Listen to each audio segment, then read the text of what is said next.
In an increasingly competitive world where the guys down the road are selling something very similar to what we are, the key differentiator is not so much what we sell, but how we sell it.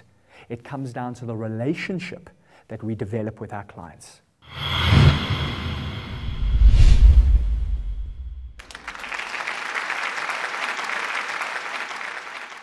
We're the fast food generation, right? It's all about get rich quick, get thin now, find the love of your life yesterday. But when I look around me at success, well, what do you see? I see patience. I see that it takes time. And this idea that things happen like that, at the click of a finger, just do an affirmation or visualization and watch it emerge, just doesn't seem borne out by reality. I mean, particularly in sales, right? Research tells us that it takes on average 5 exposures to a new product or service before people will buy. 5 exposures. Why? Why? Because we've all got a bit of the stranger syndrome. We're inherently skeptical of new things.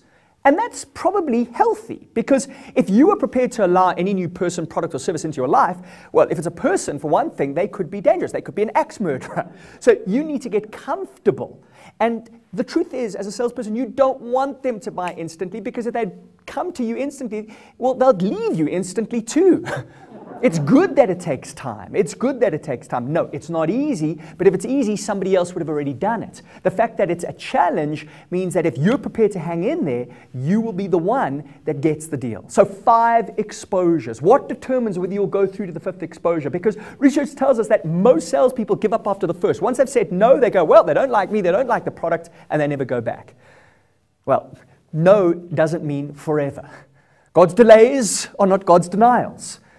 A lot of sales research has been done on life insurance salespeople, because life insurance is a really tough sales industry to be in. I say life insurance is like New York. If you can make it there, you can make it anywhere. Think about it. You've got to convince somebody to sacrifice part of their salary every single month so that they can be rich when they have an accident and die. Insurance is a powerful product, but it is often a grudge purchase. So MetLife, one of the largest insurance companies in the US, had a problem shared by many of their competitors. They were losing half of their new recruits in the first year. These guys were getting so much rejection that they were just giving up. They were wasting $75 million a year in hiring costs. Enter Dr. Martin Seligman, head of the American Psychological Association. Dr. Seligman hypothesizes the star insurance salespeople will be primarily optimists. What is an optimist? An optimist is somebody who expects the best. They're quick to turn problems into opportunities. Should the optimist fall out of the window of a 40-story building, passing by the 20th, it said to himself, so far so good. MetLife were a little skeptical, but they allowed Seligman to come in. Amazingly, he found that the most optimistic salespeople sold, get this, 50% more product than their pessimistic counterparts. 50% more product. Why? Why? Because they were simply staying engaged. They weren't giving up. As Jan Smuts said, most people are not defeated. They give up.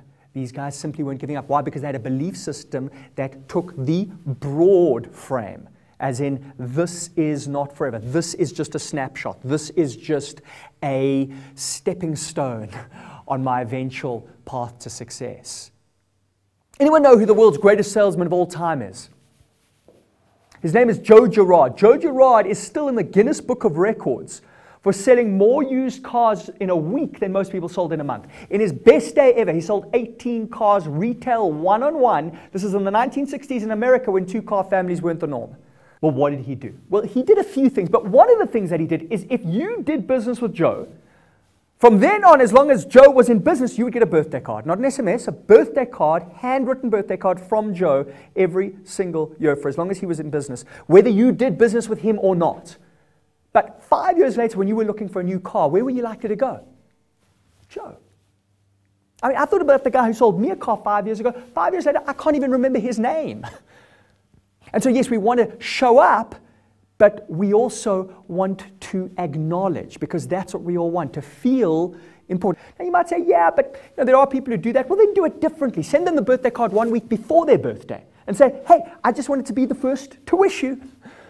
Or connect that birthday message to your product or service, but do it in a fun, original way that is going to stand out. Because if you look like everybody else, you're going to be forgotten like everybody else. You know, the word sell is an interesting one. I'm always intrigued by the origins of words because they tell us a lot more about what that word really means. The word sell comes from the Old English, selan. You know what selan meant? Selan meant to push something on someone that they really, really don't want. No, that's not what selan meant. But by the way that some people sell, you'd think that's what it did mean. In fact, the word selan meant to give. Great salespeople, entrepreneurs, business people are givers. They give value. They give great products. They give great service. They give of themselves.